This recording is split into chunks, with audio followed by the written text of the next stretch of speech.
Gente, eu tenho uma memória inexplicável. Eu lembro de coisas que aconteceram na minha vida quando eu tinha 3 anos de idade, se bobear até menos, eu não estou exagerando. As minhas amigas, elas sabem disso. Eu lembro de detalhes da vida delas, coisas que aconteceram na infância, na nossa infância, com elas, que nem elas lembram. É meio bizarro. Ascendente em câncer e lua em câncer, que fala, né? Memória lá presa ao passado. E com isso eu ganhei a dádiva de lembrar não só das coisas boas. Eu lembro também de cada pessoinha que pisou na bola comigo, de como que foi. Eu lembro de cada sacanagem que fizeram comigo. E é difícil demais perdoar. Esquecer, eu nem conto com essa possibilidade, porque eu não esqueço. Já senti muita inveja daquelas pessoas que fazem, acontece uma coisa que com elas deu 5 minutos ela já esqueceu. Eu não sou essa pessoa e eu tenho que lidar com isso. Eu não esqueço das coisas. Ponto final. O que acontece é que eu preciso aprender a lidar com as coisas que aconteceram e a ponto de que elas se tornem uma memória que eu consigo lembrar e não sentir raiva e não sentir tristeza. É basicamente isso. Dizem que a ignorância é uma benção, eu diria que às vezes a falta de memória também. Porque lembrar, porque lembrar de tudo não é moleza, não. Então, eu sempre soube que eu tinha esse pezinho ali no rancor. E teve um momento da minha vida que eu aceitava que eu era assim e pronto. Ah, eu sou assim, eu sou rancorosa. Porque tem isso, né, gente?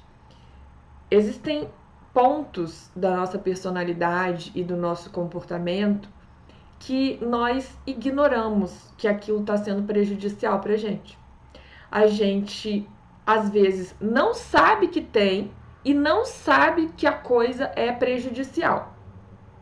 Daí, com o tempo, os outros começam a dar uns toques na gente, as coisas começam a acontecer na nossa vida de tal forma que a gente acaba percebendo que existe essa característica, existe esse traço na minha personalidade. Eu ajo dessa maneira, eu tenho esse comportamento repetitivo, mas ainda assim, mesmo eu tendo consciência do comportamento, eu ainda não sei o quanto que aquilo está influenciando de forma negativa na minha vida. Daí tem o terceiro passo, que é quando eu sei que eu tenho esse traço, eu sei que eu tenho essa questão e eu já começo a perceber que isso me prejudica. Então eu passei por todos eles.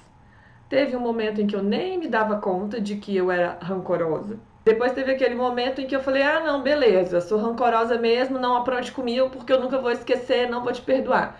Bom, terceiro passo, chegou o ponto em que eu entendi que não esquecer, não perdoar, guardar mágoa, lembrar de cada detalhe do que a pessoa tinha feito, não mudava muito a vida da pessoa, mas a minha estava virando um inferno, porque eu estava ocupando um espaço importante da minha mente com aquelas memórias de dor e de sofrimento. Então começou a me incomodar e eu comecei a perceber que, opa, peraí, isso é prejudicial para mim. Só que ainda assim eu caminhei muitos anos sem ter a menor noção do que eu podia fazer para me livrar disso. Perdoa, Suelen. Sim, cara pálida. Como que faz isso? Ainda de uma criação católica, perdoa, tem que perdoar. Eu falei, gente, perdoar não é questão de eu querer, não. É que eu não tô conseguindo mesmo. Me explica aí como é que faz isso. Como é que faz isso? Se você me perguntar hoje se eu tenho a maior facilidade de perdoar, não tenho.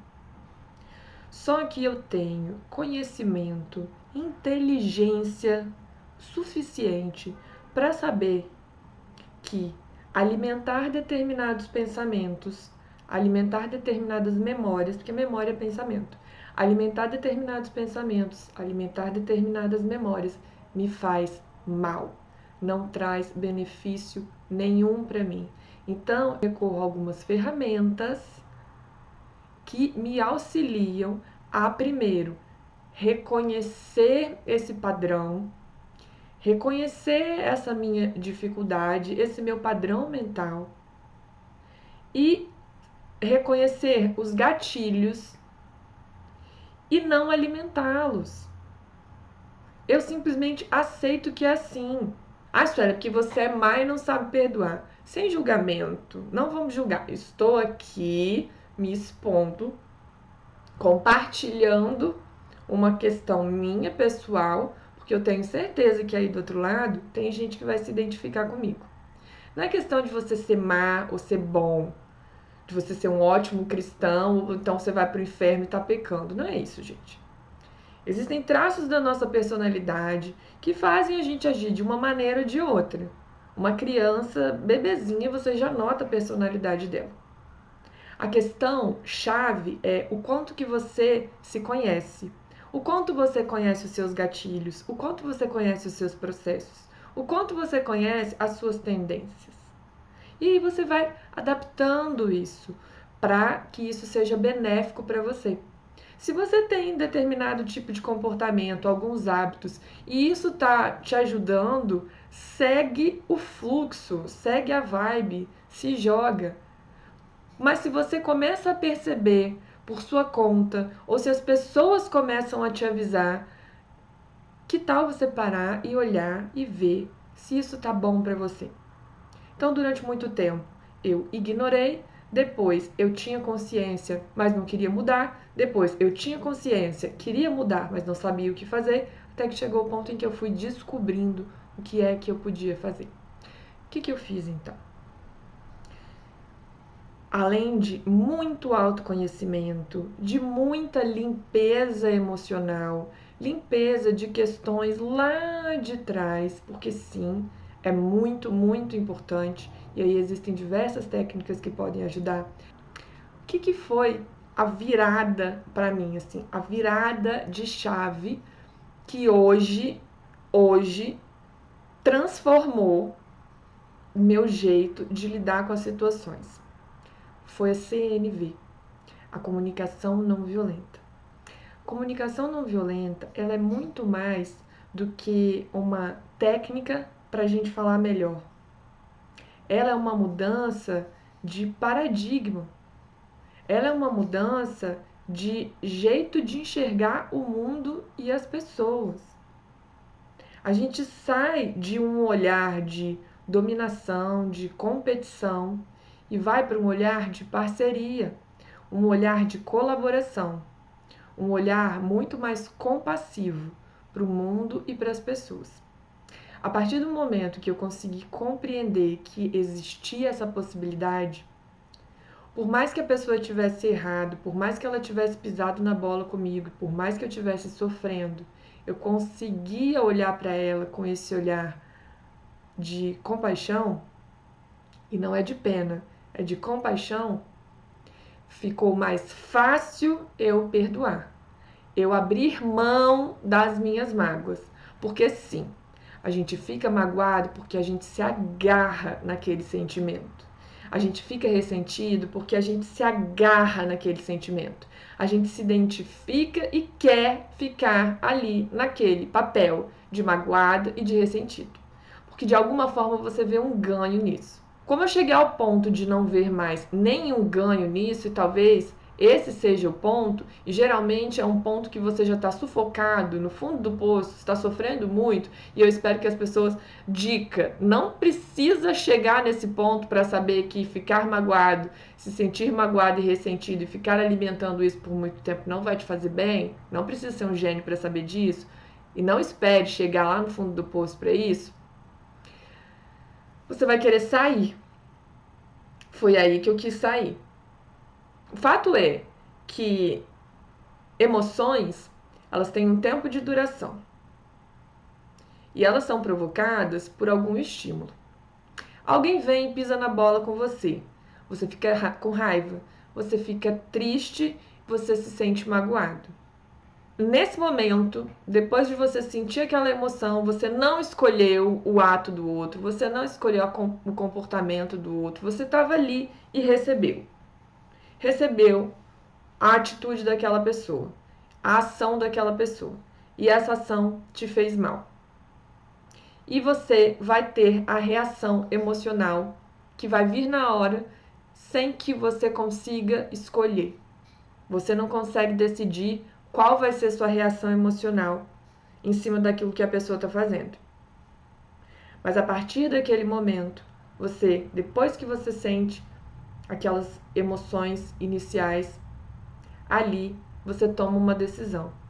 Inconscientemente, você toma uma decisão, que é alimentar esses pensamentos de forma a se sentir cada vez mais triste, magoado e ressentido, com raiva, ou ir para o outro lado, esquecer, perdoar, superar, ter um olhar de compaixão, se não para com o outro, pelo menos para com você, porque de novo, você ficar alimentando raiva, ódio, ressentimento, só faz mal para você, você já deve ter ouvido falar e sabe que no fundo é verdade. O que fazer então?